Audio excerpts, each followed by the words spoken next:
আসসালামু আলাইকুম রহমতুল্লাহ।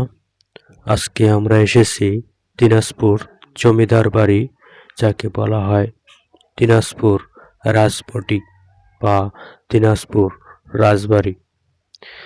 দিনাজপুর জমিদার বাড়ি প্রতিষ্ঠার পর দিনাজপুরের মহারাজা প্রাণনাথ রায় এর শাসনকালে রাজ্যের ক্ষমতা বৃদ্ধি পায়। মুঘল সাম্রাজ্যের অন্তর্দ্বন্দ্বের সুযোগে তিনি তার প্রতিবেশী মুঘল অধিকৃত অঞ্চলের জমিদার ও তালুকদারদের বিরুদ্ধে শক্তি প্রয়োগ করে নিজের রাজ্যের পরিধি বাড়িয়ে নিয়েছিলেন।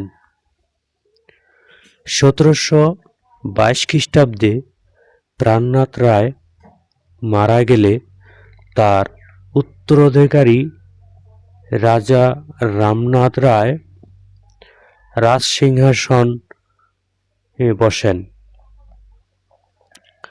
তিনি রাজসিংহাসনে বসে বহুদিন ক্ষমতা এবং রাজ্য শাসন চালিয়েছিলেন।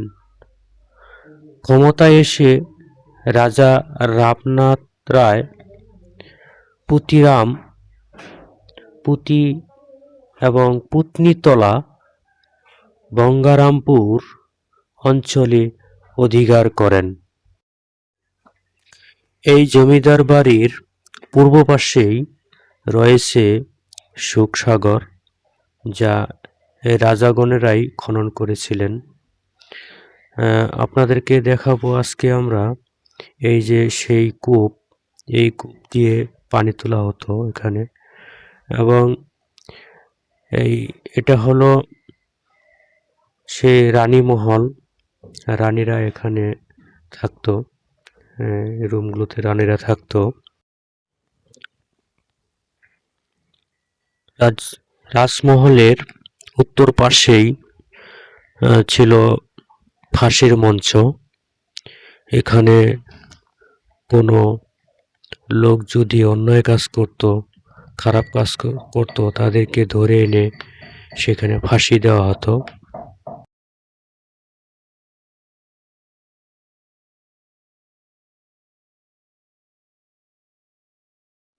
এটা হলো সেই রান্নাঘর।